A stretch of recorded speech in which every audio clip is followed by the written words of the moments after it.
News లక్ష్యం సమాజహితం. నేను సరిత. బులెటిన్లో ముందుగా హెడ్లైన్స్. అమరావతిని రాజధాని చేయాలని డిమాండ్. చివరి అంకానికి చేరిన రైతుల పాదయాత్ర.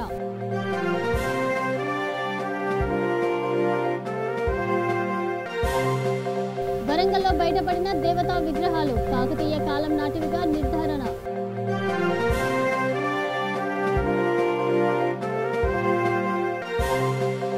అనాథ పుణ్యక్షేత్రంలో 550 మందికి అన్నదానం. జన్మదిన వేడుకను జరుపుకున్న వార్డు మెంబర్.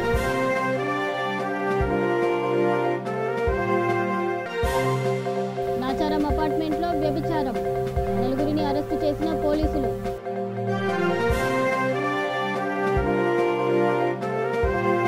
ఇక వివరాల్లోకి వెళ్తే, ఏకైక రాజధానిగా అమరావతిని ప్రకటించాలని డిమాండ్ చేస్తూ రైతులు చేపట్టిన పాదయాత్ర తుది అంకానికి చేరింది. 43వ రోజు రేణిగుంట నుంచి తిరుపతి వరకు యాత్ర సాగనుంది.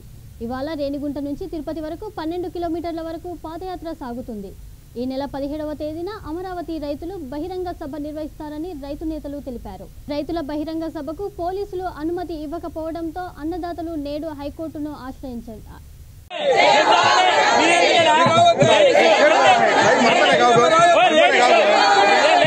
शेड पड़ता है, शेड आता है, पूरा गाँव को पूरा भरपाना गाँव को शेड आता है, पूरा गाँव का मस्त लगता है।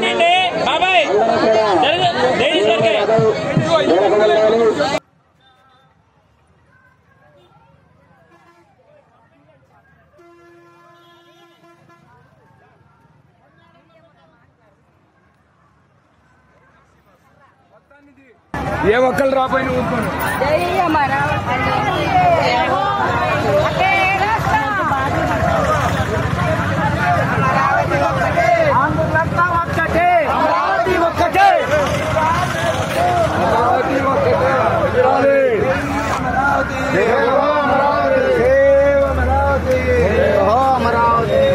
అందరూ తీసుకోలేదు.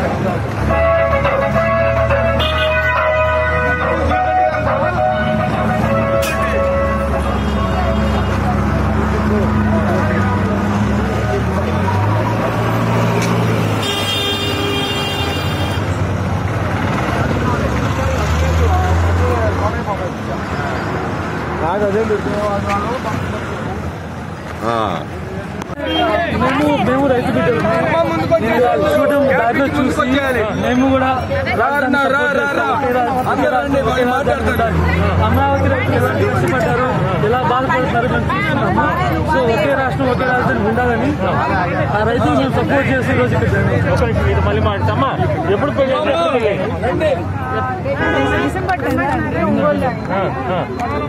ఎక్కడ ఒంగోలు అయిందా? Okay okay. ఇక్కడ మీరు ఈ పాదయాత్రలో పార్టిసిపేట్ చేసి బ్లెస్సింగ్స్ తీసుకుంటున్నారు కదా, ఎట్లా అనిపిస్తాం? చాలా మంచిగా అనిపిస్తుంది. ఇంతమంది జన ఆశీర్వాదం అంటే అక్కడ వల్లే కాకుండా ఇంతమంది పార్టిసిపేట్ అవుతున్నారు. సో అమరావతి టు తిరుపతి కదా, దారిలో ఇంతమంది వస్తారు ఇంతమంది ఆశీర్వాదం మాకు అక్కడ మా అదృష్టం ఇప్పుడు. ఓకే ఓకే అమ్మా. నా పేరు సాయి చేసి మేము సెటిల్ అయిన హైదరాబాద్లో, జాబ్ వచ్చేసి బెంగళూరులో చేస్తాం. కాకపోతే మేము పుట్టిందంతా ప్రకాశం జిల్లా ఆత్మకూరు. మా తాతలు ఇద్దరు రైతులు, మేమందరం రైతుల కుటుంబం నుంచే పెరిగాము. అందుకని వాళ్ళకి సపోర్ట్గా రావడం చాలా సంతోషంగా ఉంది. ఫ్యూచర్ జనరేషన్స్ కోసం కూడా సపోర్ట్గా ఉంటారని చెప్పి బెంగళూరు నుంచి ఇక్కడ వరకు వచ్చాము. ఇక వరంగల్ జిల్లా మునగాల మండల కేంద్రంలోని శ్రీ రామలింగేశ్వర స్వామి దేవాలయంలో కాకతీయుల కాలం నాటి దేవతా విగ్రహాలు లభ్యమయ్యాయి. ఆలయం నైరుతి భాగంలో ఉన్న రేకుల షెడ్డును తొలగించి నూతన గదులను నిర్మించేందుకు ఆలయ కమిటీ సభ్యులు పనులు ప్రారంభించారు. ఇందులో భాగంగా జేసీబీ సహాయంతో పునాది 5 అడుగుల లోతు తవ్వగా కాకతీయుల కాలం నాటి 16 విగ్రహాలు లభ్యమయ్యాయి. వీటిలో అలవేలు మంగ, వెంకటేశ్వర స్వామి, లక్ష్మీనారాయణ స్వామి, రుక్మిణి, సత్యభామ, వేణుగోపాల స్వామి, శ్రీకృష్ణుడు, శ్రీదేవి, భూదేవి విగ్రహాలున్నాయి. దేవాలయంలో విగ్రహాలు బయటపడ్డాయని తెలియడంతో భక్తులు పెద్ద సంఖ్యలో అక్కడికి వచ్చి దర్శించుకుంటున్నారు.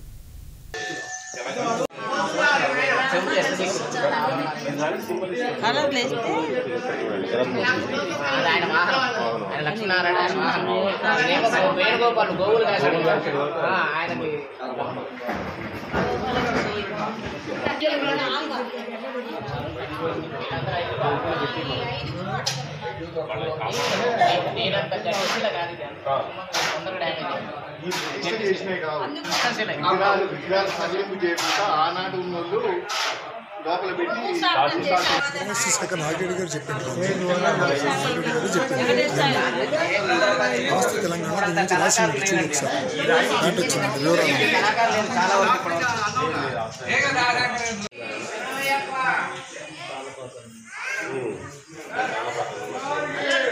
గౌతమ్ బుద్ధుడు బాబు ఏంది బాబు అంటే ఇరిగిందా తీసుకుంటే కూడా ఒక టైప్ ఒకటి ఇరిగింది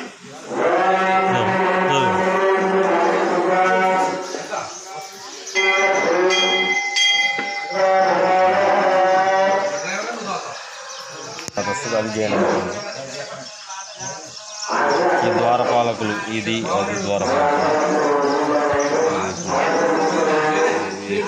శ్రీకృష్ణుడు ఇది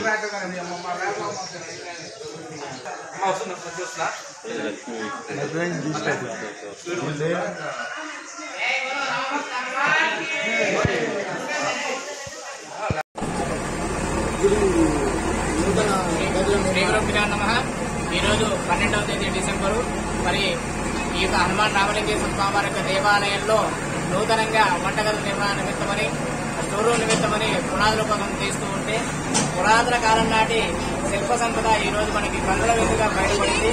దాదాపు కనీవిని మన తరాల్లో ఈ తరాల్లో ఉన్న వారు ఎవరు కూడా చూడలేనటువంటి చక్కటి శిల్ప సంపద స్వామి లక్ష్మీనారాయణ స్వరూపము, సీతారామచంద్రుడు, అట్లాగే లక్ష్మీ వెంకటేశ్వర స్వామి వారు, ఆల్వార్లు ఇత్యాది దేవతలు, దేవీ దేవత విగ్రహాలు, వాహనాలన్నీ కూడా చక్కగా బయటపడటం ఎంతో విశేషం. ఎందుకంటే మనం ఇవి కళ్ళతో చూడాలంటే మరి వెనకటి తర వాళ్ళు ఎంతమంది పూజలు చేసి చేశారు, కానీ ఇవాళ మనం చూస్తున్నామంటే కూడా అదృష్టం మనకి ఉండాలి. కాబట్టి ఇటువంటి విగ్రహాల్ని నిక్షిప్తం చేసి భవిష్యత్ తరాల వారికి భగవంతుడు అంటే ఏమిటనేటువంటి ఈ యొక్క శిలారూపంలో చూపించినటువంటి శిల్పుల యొక్క ఆ యొక్క వాళ్ళ ఆత్మ కూడా శాంతిస్తుంది. మరి చక్కగా ఏ మహానుభావుడికి ఎక్కారో ఎవరు చేశారో కానీ మనం వాళ్ళ కళ్ళతో చూస్తున్నామంటే మన అదృష్టం. అది మన ఆంజనేయ స్వామి వారి యొక్క కార్యసిద్ధి సాధకుడు. మరి మనం కార్యం చేస్తున్నామంటే దాని విజయంతో పాటు ఇలాంటి విశేషాలు కూడా స్వామివారు వెలికి తీయడం ఎంతో విశేషం. ఈ మునగాల గ్రామ ప్రజల యొక్క పూర్వజన్మ సుకృత ఫలం. జై శ్రీరామ్. ఇబ్రహీంపట్నం మండలం దండు మైలారం గ్రామ వార్డు మెంబర్ పొన్నాల విక్రమ్ తన పుట్టినరోజు సందర్భంగా యాదాద్రి జిల్లా చౌటుపల్లిలోని అమ్మ నాన్న అనాథ పుణ్యక్షేత్రంలో 550 మంది అనాథలకు అన్నదానం చేశారు. అక్కడే ఆయన జన్మదిన వేడుకను జరుపుకున్నారు. అన్ని దానాల కన్నా అన్నదానం గొప్పదని ఆయన అన్నారు. తన జన్మదిన వేడుకలను అనాథ ఆశ్రమంలో అనాథలతో కలిసి జరుపుకోవడం చాలా సంతోషంగా ఉందన్నారు. అందరూ అనాథలకు తగిన సాయం చేయాలని కోరారు. తాము చేయగలిగినంత సాయం చేయాలని చెప్పారు.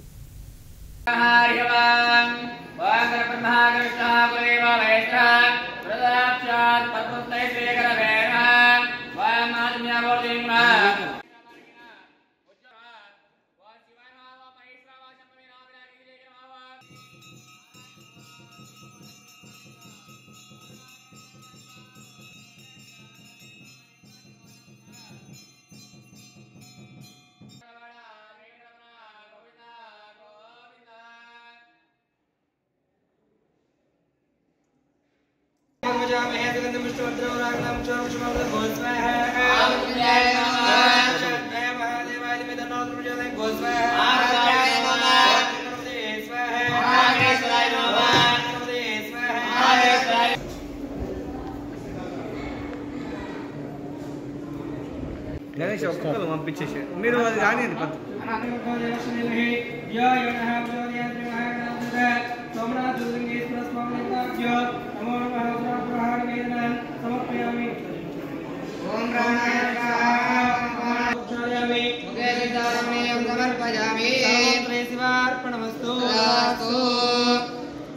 సందర్భంగా అన్నదాన కార్యక్రమం అందించుతున్నారు కాబట్టి వారికి వారి కుటుంబ సభ్యులందరికీ కూడా ఆయురారోగ్య ఐశ్వర్యాలు కలగాలని మనస్ఫూర్తిగా కోరుకుంటూ ఈ యొక్క పొన్నాల విక్రమ్ గారి పుట్టినరోజు సందర్భంగా అన్నదాన కార్యక్రమం రంగరంగ వైభవంగా నిర్వహించబోతున్నాము.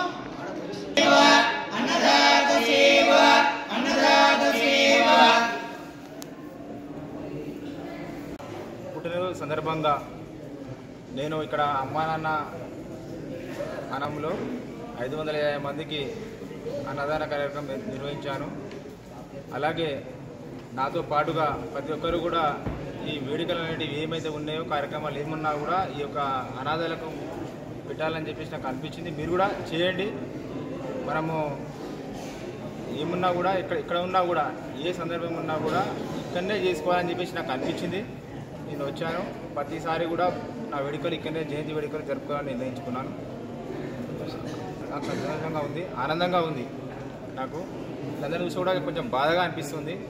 ట్రస్ట్ చైర్మన్ గారు గట్టు శంకరన్నకు కూడా ప్రత్యేకమైన ధన్యవాదాలు తెలుసుకుంటా ఉన్నాను.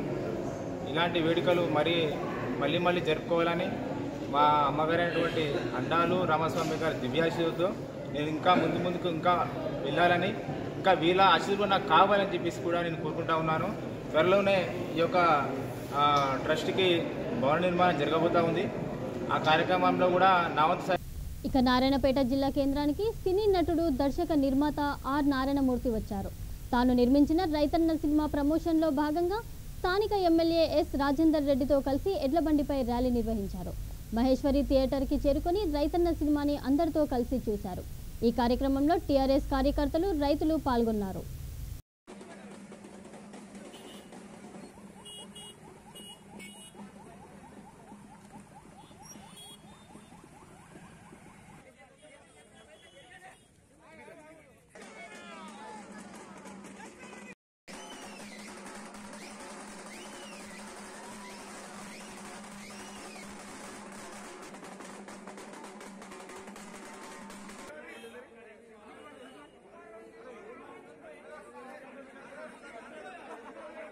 హైదరాబాద్ నాచారం పోలీస్ స్టేషన్ పరిధిలో సావర్కర్ నగర్లోని ఓ అపార్ట్మెంట్లో గుట్టుచప్పుడు కాకుండా కొద్ది రోజులుగా వ్యభిచారం నిర్వహిస్తున్నారు. Rachakonda commissionerate, LB Nagar SOT పోలీసులు నాచారంలో దాడులు నిర్వహించారు. ఒక మహిళతో పాటు 3 వ్యక్తులను అదుపులోకి తీసుకుని నాచారం పోలీసులకు అప్పగించారు. నాచారం పోలీసులు కేసు నమోదు చేసుకుని దర్యాప్తు చేస్తున్నారు.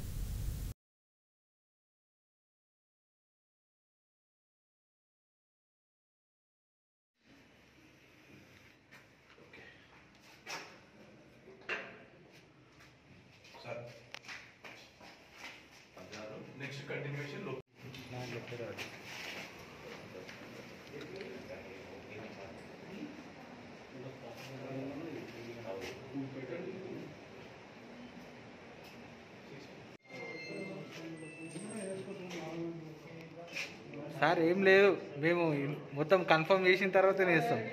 కన్ఫర్మ్ చేసినాకనే ఇస్తాం. Media sir.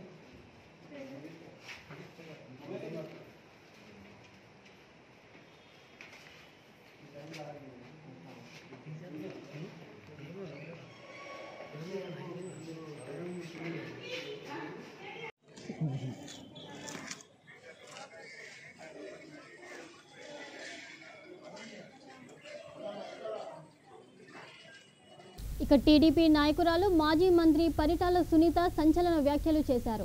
వైసీపీ నేతలే టార్గెట్గా తీవ్ర పదజాలంతో విరుచుకుపడ్డారు. అనంతపురం జిల్లా రాప్తాడు నియోజకవర్గంలో పలు గ్రామాలలో గౌరవ సభ, ప్రజా సమస్యల చర్చా వేదిక కార్యక్రమాల్లో సునీత పాల్గొన్నారు. ఎమ్మెల్యే ప్రకాష్ రెడ్డిపై ఆమె తీవ్ర విమర్శలు చేశారు.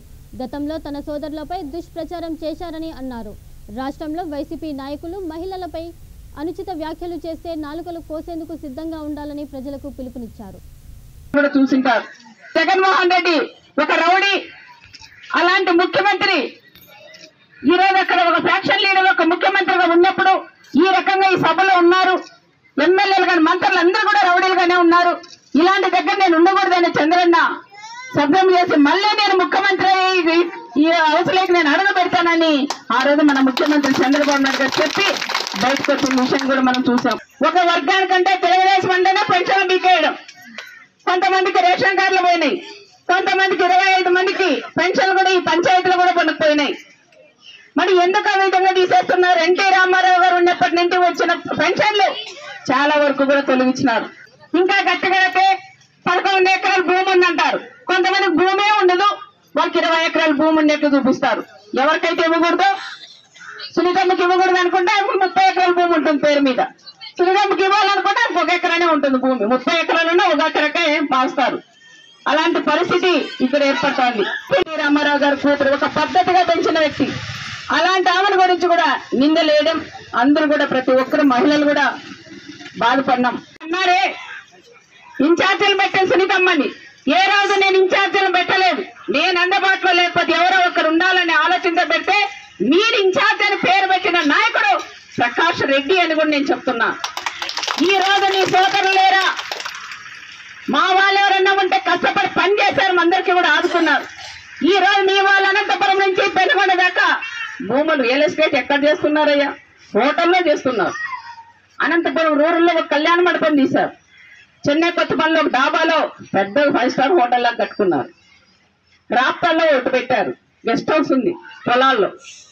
ఇవన్నీ కూడా మీరు ఉపయోగించుకొని సైట్ బిజినెస్ మీరు చేసుకుంటున్నారు. ఏదైనా గ్రామాల్లో చిన్న సమస్య ఉంటే దాన్ని కూడా అన్నదమ్ములు తగాదా పెట్టి అది కూడా మీ పేర్ల మీద రాపించుకుంటున్నారు. అది ఎవరికి తెలియదు అనుకున్నారా? ఏదైనా ఉంటే అందరికీ కూడా న్యాయం చేయాలి, కానీ ఒకరికొరకు పెట్టి భూములు లాక్కోవడం ఎంత రియల్ ఎస్టేట్ చేయలేదు. ఆ రోజేమో చెప్పారే మేము డబ్బులు పోయినా మాకు ఏదీ లేదు, మాకు రాజకీయం ఇప్పుడు గెలిస్తేనే మేము రాజకీయంలో లేకపోతే ఇబ్బంది పడతామని కళ్ళమ్మకి నీళ్లు పెట్టుకొని నేర్చినారే. మరి ఈరోజు ఎందుకు అన్ని కోట్లు ఎట్లా వచ్చే డబ్బులు? హైదరాబాద్లో 5 కోట్లు, ఇంకొక దగ్గర ఇంకొక 5 కోట్లు పెట్టి ఇళ్ళు కట్టుకుంటున్నారే, అవి మీకు తెలియదా? ప్రజలు కూడా మనం గమనించాలా. ఎమ్మెల్యే అయినారు, ఎన్నిసార్లు వచ్చారా మీ ఊరికి? మీ గ్రామాలకు వచ్చినారు, ఎమ్మెల్యేని చూసారా? ఇంతవరకు రాలేదు. కనీసం మన గ్రామ సమస్యలు తెలుసుకోలేదు. వైఎస్ఆర్ ప్రభుత్వం వచ్చి 2.5 సంవత్సరమైన ఇంతవరకు ఒక సీసీ రోడ్డు కూడా ఏమీ ఇలా. ఇంకో కాంట్రాక్టర్ ఇచ్చాం. ఇక సూర్యాపేట జిల్లాలో బెల్ట్ షాపులకు అంతు లేకుండా పోతోంది. ప్రతి ఇంటికి మద్యం సరఫరా చేస్తున్నారు. మద్దిరాల మండలంలోని వైన్ షాపుల వాళ్లే బెల్ట్ షాపులను నిర్వహిస్తున్నారని స్థానికులు ఆరోపిస్తున్నారు. సూర్యాపేట జిల్లాలోని మద్దిరాల మండలంలో గతంలో ఒక మద్యం షాపు మాత్రమే ఉండేది. అయితే ఇక్కడ మరో కొత్త మద్యం షాపు మంజూరైంది. 2 మద్యం షాపుల మధ్య తీవ్ర పోటీ నెలకొంది. దీంతో షాపు యజమానులు వాహనంలో మద్యం తీసుకెళ్లి గ్రామంలో ప్రతి ఇంటికి తిరుగుతూ మద్యం సరఫరా చేస్తున్నారని స్థానికులు అంటున్నారు. బెల్ట్ షాపులను అరికట్టాలని కోరుతున్నారు.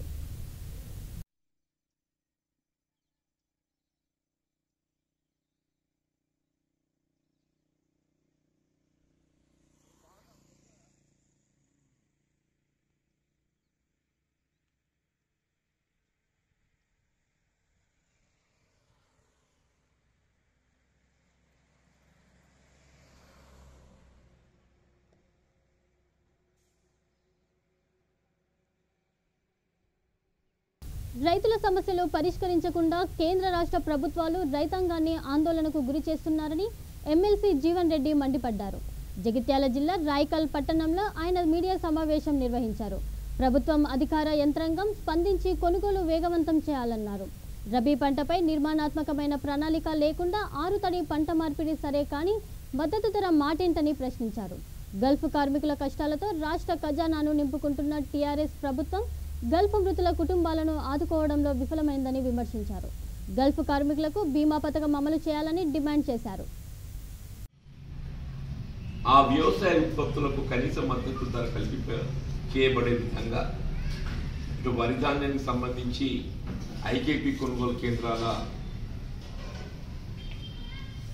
ఏర్పాటు చేయడమే కానీ ధాన్యం సేకరణకు సంబంధించి అట్లాగే మొక్కజొన్న, పప్పు దినుసులు, నూనె గింజలకు సంబంధించి మార్కెట్ ద్వారా వాటిని సేకరింపచేసి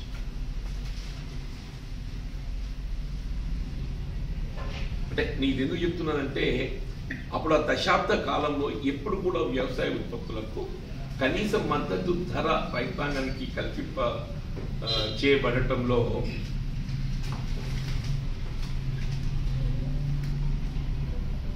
ఇబ్బందులు ఎదురు కావడం జరిగిందో అప్పుడు రాష్ట్ర ప్రభుత్వం బాధ్యత తీసుకుంది. కేంద్ర ప్రభుత్వంతో సమన్వయం చేసుకొని ఆ ధరలు కల్పించి ఎప్పుడు కూడా రైతుకు ఏదైతే ఉందో నష్టం కానీ ఎప్పుడు కూడా రైతుకు నష్టం కానీ. ఇప్పుడు దురదృష్టం ఏంటంటే ఇవాళ కేంద్రంపై నిపబెట్టి రాష్ట్ర ప్రభుత్వం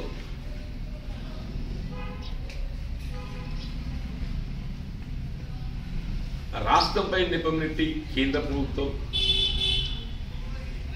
అంటే ఇరు ప్రభుత్వాలు కూడా ఒక విధంగా బాధ్యతారాహిత్యంగా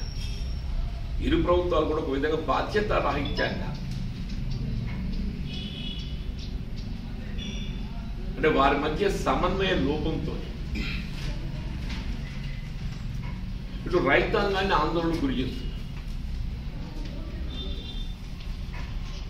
ఆ బీమా లేదు, ఈ బీమా లేదు, ఏ బీమా లేదు. ఏ విధంగా రైతు బీమా 5 లక్షలు కల్పిస్తామని చెప్పంటున్నావు. ఇది ఎన్నికల వాగ్దానం, ఉద్యమ వాగ్దానం. ఎన్నికల వాగ్దానం కంటే ముందు ఉద్యమ వాగ్దానం. ఉమ్మడి రాష్ట్రంలో ఏదైతుందో ఇవాళ ఈ గల్ఫ్ కార్మికులు అకాల మరణం చెందినట్టయితే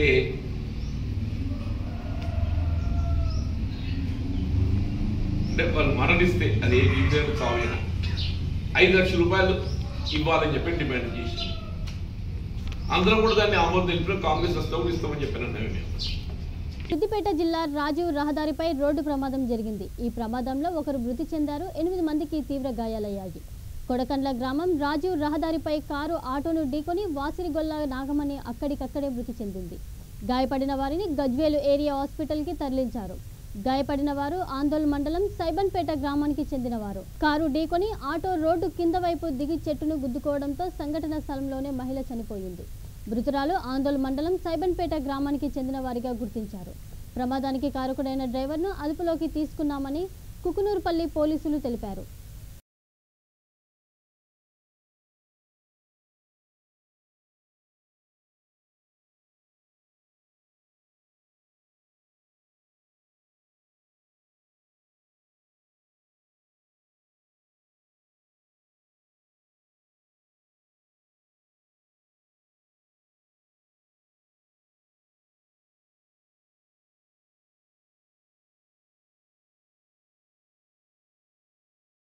శ్రీకాకుళం జిల్లా పోలీసులు భారీగా గంజాయిని పట్టుకున్నారు.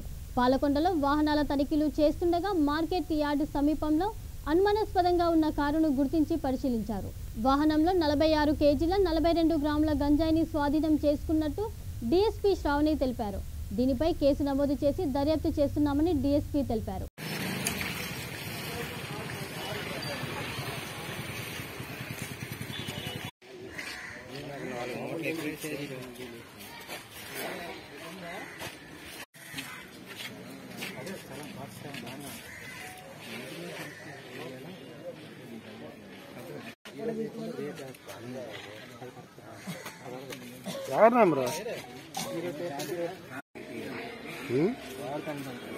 రెండు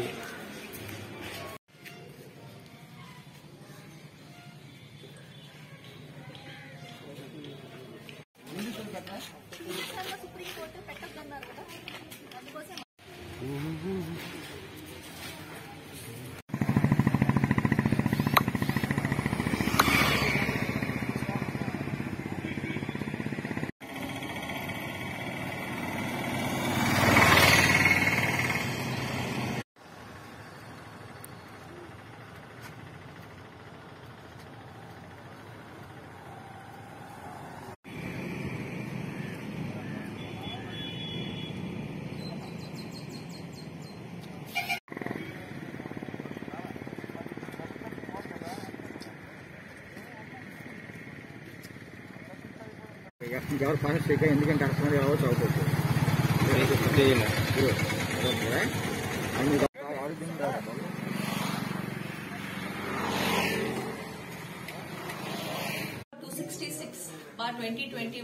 రిజిస్టర్ చేయడం జరిగిందండి. ఇది ఎన్డీపీఎస్ కేసు. రాజాంలో మొన్న వెహికల్ చెకింగ్ చేస్తుంటే మొన్న ఇంటర్వ్యూనింగ్ నైట్ మాకు every night compulsory CIs night round officers కింద ఉండి నైట్ రౌండ్స్ చేస్తున్నారు. దీంతో భాగంగానే సిఐ రాజాం రూరల్ ఈ రాజాం అంబేద్కర్ జంక్షన్ దగ్గర నైట్ రౌండ్స్ చేస్తుంటే అప్పుడు ఒక వెహికల్ ఏదైతే ఉందో దాన్ని ఆపి చెక్ చేయడం జరిగింది. అందులో ఒక మోడిఫై ఆ వెహికల్ లో పర్సన్స్ కొంచెం అనుమానాస్పదంగా ఉంటే స్టేషన్ కి తీసుకురావడం జరిగింది. తీసుకొచ్చి ఆ వెహికల్ థరో చెకింగ్ అనేది చేయడం జరిగింది.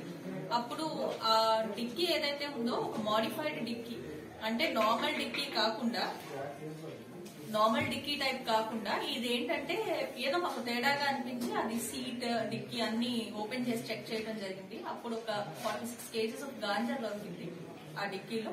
ఆ అక్యూజ్డ్ వచ్చేసి 2 people ఫ్రమ్ హర్యానాగా మేము రికగ్నైజ్ చేశాము. వాళ్ళిద్దరూ హర్యానాకు చెందిన వాళ్ళు యాక్చువల్ గా దే ఆర్ ట్రాన్స్పోర్టర్స్. ఆ సోర్స్ ఎవరైతే వీళ్ళని పెట్టుకున్నాడో అతను వచ్చి హర్యానాకు చెందిన అతను. అండ్ వీళ్ళు సుక్మా ఒరిస్సా కోరాపుట్ డిస్ట్రిక్ట్ నుంచి ఈ గాంజా తెస్తున్నట్టు చెప్పారు. వీళ్ళ డెస్టినేషన్ ప్లేస్ వచ్చి హర్యానా. మన స్టేట్ టెంటేటివ్లీ ఒక ట్రాన్స్పోర్ట్ పాయింట్ కిందే వాళ్ళు యాజ్ ఆఫ్ నౌ యూజ్ చేస్తున్నారని మాకు తెలిసింది. ఇక బులెటిన్ ముగించే ముందు మరొకసారి హెడ్లైన్స్. అమరావతిని రాజధాని చేయాలని డిమాండ్, చివరి అంకానికి చేరిన రైతుల పాదయాత్ర.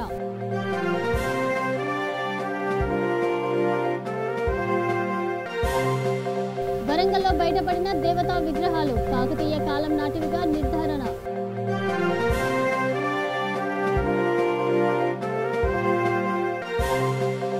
అనాథ పుణ్యక్షేత్రంలో 550 మందికి అన్నదానం, జన్మదిన వేడుకను జరుపుకున్న వార్డు మెంబర్.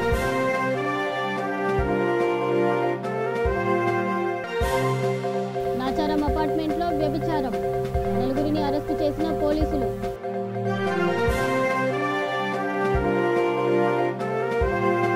ఇవి ఇప్పటి వరకున్న అప్డేట్స్. మరిన్ని అప్డేట్స్ కోసం చూస్తూనే ఉండండి V3 న్యూస్. లక్ష్యం సమాజహితం.